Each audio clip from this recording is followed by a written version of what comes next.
What's up? Peace, light, and love. I'm Shakesha Divine, the Pretty Priestess, and I'm bringing you a divine oracle message. The message is divine. The timing is divine. So when you get this message, that's when you were supposed to receive this message. I'm working with the Spirit Animal Oracle deck and several other decks, and we're going to deliver a message from Spirit. I want to thank Spirit for assisting with this clear and intuitive channel. Let's see what we got right about now. I have the Beaver Spirit. The Beaver Spirit is coming in, encouraging us to lay a solid foundation.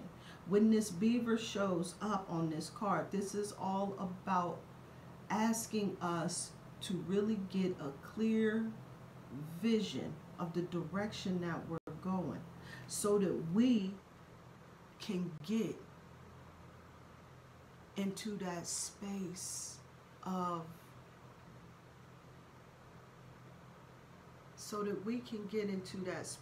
I'm looking for another word for harmonious interaction. It's not coming to me right now. Whatever, you know.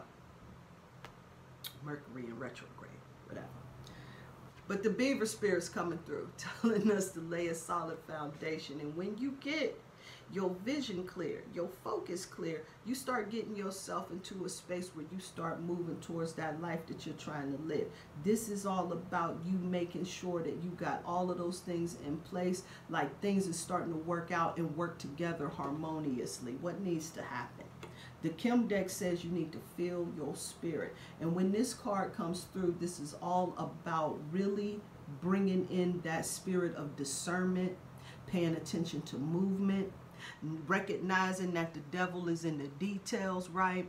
See, this is a card that's really telling you to step into that infinite power that is you and really start getting in tune with your star player. The star player is your intuition, that intuitive side, that still small voice that kind of tells you the direction to go, whether maybe you need to chill out right here, maybe you need to fall back, or maybe you should move full speed ahead, whatever that is. But you got to feel your spirit, and you got to be in tune with that. That level of discernment that you need is going to help you in navigating these streets out here, because we know how folks get down. Sometimes folks is really looking out for your best interest. They want to help you along. They want to encourage. They want to support. And then on the other end, maybe not so much. But when you have that spirit of discernment, you're able to navigate that and recognize that people ain't 100% on one end and 100% on the other end. Sometimes they fall within the middle. And being able to have that spirit of discernment to rightly disseminate how you handle individuals when they fall within those middle parts of the spectrum is going to be key in you laying that solid foundation for harmonious connections within your life. See, you got to realize that you can't put your faith in some individuals that's not capable of showing up, coming through, and doing the things that you would like to see them do.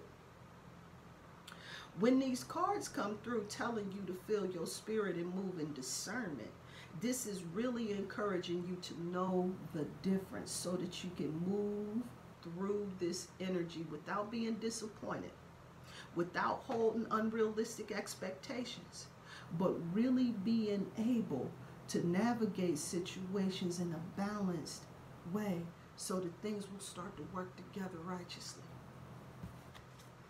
The Moon card is the Balsamic Moon, the Moonology deck, my bad. And this is all about it being a time for healing. When this card shows up, this is all about you getting into that mental space of reconciling all of that shit that you really didn't discern. See, when we're talking about movement, details, discernment, and like really paying attention, a lot of times when we get into this space of healing, we weren't really paying attention to the devil that was in the details. We weren't really being in tune with the star player that was in us. The gut feeling is telling us maybe not so much. Or yeah, maybe you should have went ahead and made that move, right? See, sometimes when we get into this space where we want to deal for things at a surface level instead of really allowing ourselves to tune in and tap in, we kind of miss the mark, and then we want to blame other circumstances outside of ourselves for the condition that's about, when we knew what needed to happen the whole time around.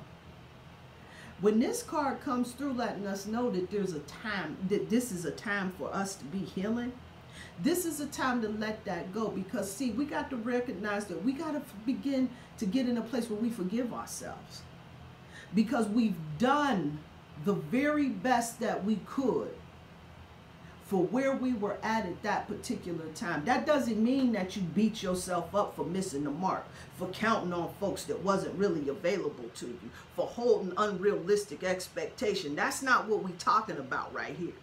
What we talking about right here is being able to heal and reconcile that, yeah, I did the very best that I can. That was a lesson that I learned. I'm smarter now. I'm going back and I'm doing things a little bit differently. Time to heal. The goddess that's coming through right now is Athena. Athena, the goddess of wisdom. Her message is be independent and listen to the wisdom within yourself. I can't make that up, y'all. See, when it's a time to heal and you're supposed to be feeling your spirit and really tapping into that level of discernment because you're trying to lay a solid foundation, you have to have a wise spirit in order to move and navigate this situation effectively. So I want you to be encouraged. Start getting in tune with your star player. Accept who you are. Accept where you've been. Heal that. Learn from that. You don't have to relive that. Recalibrate. Move forward. Peace and light. Peace and love.